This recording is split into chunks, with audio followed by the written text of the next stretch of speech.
Assalamualaikum warahmatullahi wabarakatuh. Perkenalkan, nama saya Claudina Rizka Lodiansyah, kelas E pada mata kuliah Filsafat Hukum. Di sini saya akan membacakan novel tentang dunia Sophie dari halaman Socrates. Langsung saja saya akan membacakan. Socrates, orang yang paling bijaksana adalah orang yang mengetahui bahwa dia tidak tahu. Sophie segera mengenakan daster dan bergegasan ke dapur. Ibunya sedang berdiri di dekat meja dapur. Sophie memutuskan untuk tidak mengatakan apapun mengenai selendang sutra itu. Apakah ibu sudah mengambil koran? Dia bertanya, ibunya berpaling. Maukah kamu mengambilkannya untukku? Sophie melesat keluar pintu dalam sekejap, menuju kotak surat.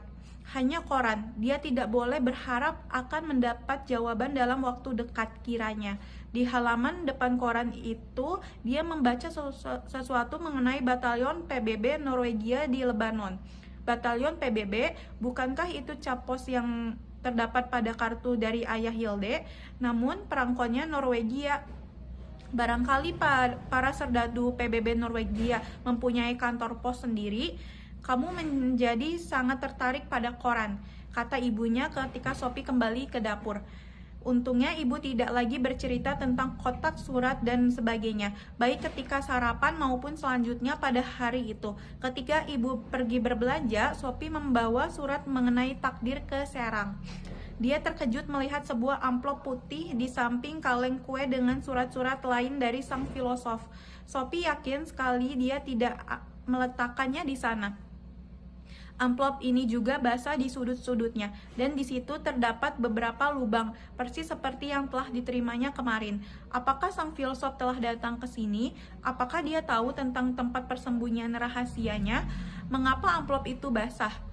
Semua pertanyaan ini membuat kepalanya pusing. Dia membuka surat itu dan membaca isinya. Sophie yang baik, aku membaca suratmu dengan penuh minat dan membukanya tanpa sedikit penyesalan. Sayangnya, aku harus mengecewakanmu berkenan dengan undangan itu ketika akan bertemu suatu hari nanti. Namun, mungkinkah agak lama juga sebelum aku dapat datang sendiri ke sana? Aku harus menambahkan bahwa mulai sekarang aku tidak lagi dapat mengirimkan sendiri surat-suratku. Lama-lama itu akan terlalu berbahaya. Kelak, surat-surat akan dikirimkan oleh utusan kecilku. Selain itu, surat-surat tersebut akan dibawa langsung ke tempat rahasia di taman ini. Kamu boleh terus menghubungiku kapan saja kamu merasa perlu. Caranya, letakkan sebuah amplop merah jambu dengan sepotong kue atau segumpal gula di dalamnya. Jika utusan itu menemukannya, dia akan membawanya langsung kepadaku. NB sungguh tidak menyenangkan menolak undangan seorang gadis muda untuk minum kopi, tapi kadang-kadang itu terpaksa dilakukan. NB lagi, jika kamu menemukan selendang sutra merah di suatu tempat, tolong simpan baik-baik. Kadang-kadang barang milik pribadi suka tercampur-campur, terutama sekolah lah dan tempat-tempat semacam itu. Dan ini adalah sebuah kursus filsafat. Salam Alberto Knox. Sophie telah menjalani kehidupan hampir selama 15 tahun dan telah menerima begitu banyak surat di usianya yang masih muda, setidak-tidaknya pada hari Natal dan hari ulang tahunnya. Tapi surat ini adalah yang paling aneh yang pernah diterimanya. Tidak ada cap pos di situ. Bahkan surat itu tidak ditaruh di kotak surat, melainkan dibawa langsung ke tempat persembunyian Sophie yang paling rahasia di semak-semak tua. Kenyataannya bahwa surat itu basah di musim semi yang kering juga merupakan sesuatu yang misterius.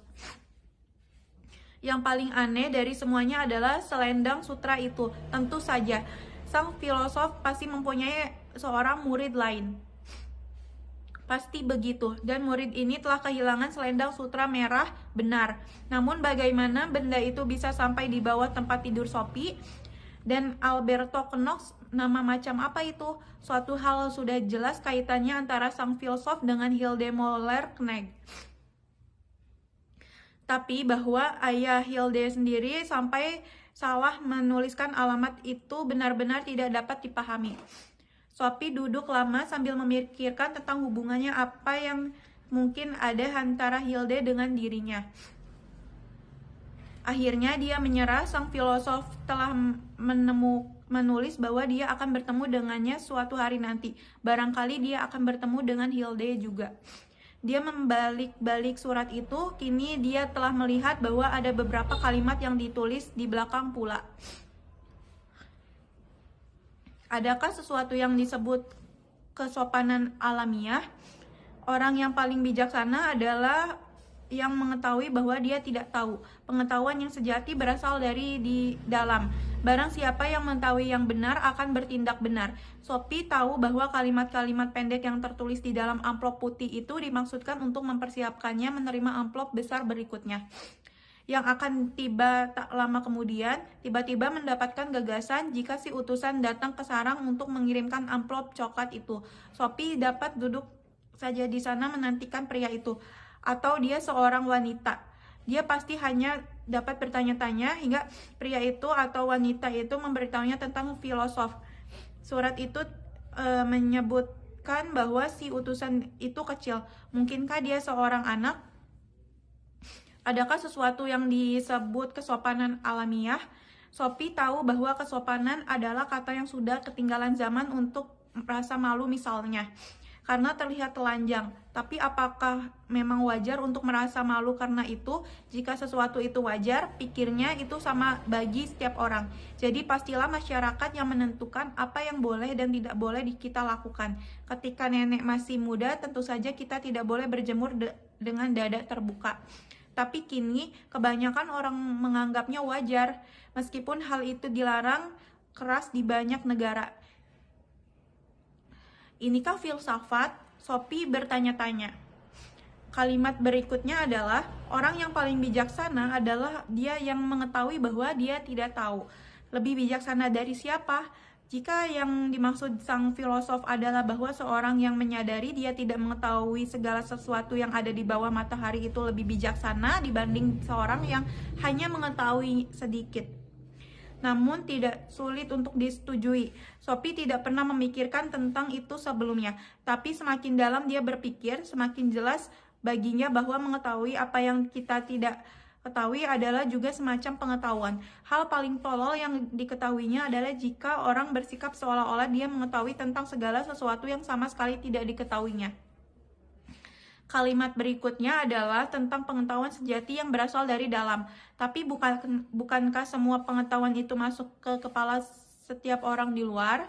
Selain itu, Sophie dapat mengikat beberapa kejadian ketika ibunya atau para guru di sekolah berusaha untuk mengajarinya sesuatu yang belum dapat diterimanya. Dan dia baru benar-benar mengetahui sesuatu ketika dia telah menambah pengetahuan kepada dirinya sendiri. Bahkan, kadang-kadang dia tiba-tiba memahami sesuatu yang sama sekali tidak dapat dipahami sebelumnya. Itulah barangkali yang dimaksud dengan pencerahan. Sejauh ini tidak ada masalah. Sophie mengira dia telah dapat mencerna dengan baik ketiga pertanyaan pertama. Tapi pernyataan berikutnya begitu aneh sehingga tak mau dia tersenyum. Barangkali siapa mengetahui yang benar akan bertindak benar. Apakah itu berarti bahwa jika seorang perampok bank merampok sebuah bank itu karena dia tidak mengetahui hal yang lebih baik? Sophie tidak berpendapat seperti begitu. Sebaliknya, dia berpendapat bahwa baik anak-anak maupun orang dewasa melakukan hal-hal tolol yang mungkin mereka sesali sesudahnya justru karena mereka telah melakukan hal-hal yang bertentangan dengan penilaian mereka sendiri yang lebih baik. Ketika tengah duduk sambil berpikir, Sophie mendengar sesuatu menggerisik di tengah belukar kering di sisi lain pagar tanaman yang paling dekat dengan hutan. Mungkinkah itu si utusan-utusan? Jantungnya mulai berdegup lebih kencang. Kedengarannya seperti seekor binatang sedang mendekat dengan suara tengah-tengah. Saat berikutnya seekor labrador besar mendesak masuk ke dalam sarang. Mulutnya menggigit sebuah amplop coklat besar yang dijatuhkan di kaki Sophie. Itu terjadi begitu cepat sehingga Sophie tidak sempat bereaksi. Saat berikutnya dia duduk dengan amplop besar di kedua tangannya dan si labrador kemasan telah berlari masuk ke hutan lagi. Begitu semuanya berlalu, dia baru bereaksi. Dia mulai menangis. Dia duduk seperti itu sejenak, kehilangan seluruh perasaan akan waktu. Lalu tiba-tiba dia melihat ke atas. Jika itulah utusan yang termasyur, Sophie menghembuskan nafas lega. Jelas itulah sebabnya mengapa pinggiran amplop itu basah dan ada lubangnya. Mengapa hal ini tidak pernah terpikirkan olehnya? Kini bisalah akalnya menerima saran sang filosof agar menaruh sebuah kue atau segumpal gula dalam amplop jika dia menulis surat ke sang filosof. Nah, itu teman-teman, novel yang saya baca itu hanya sebagiannya. Sekian dari saya. Wassalamualaikum warahmatullahi wabarakatuh.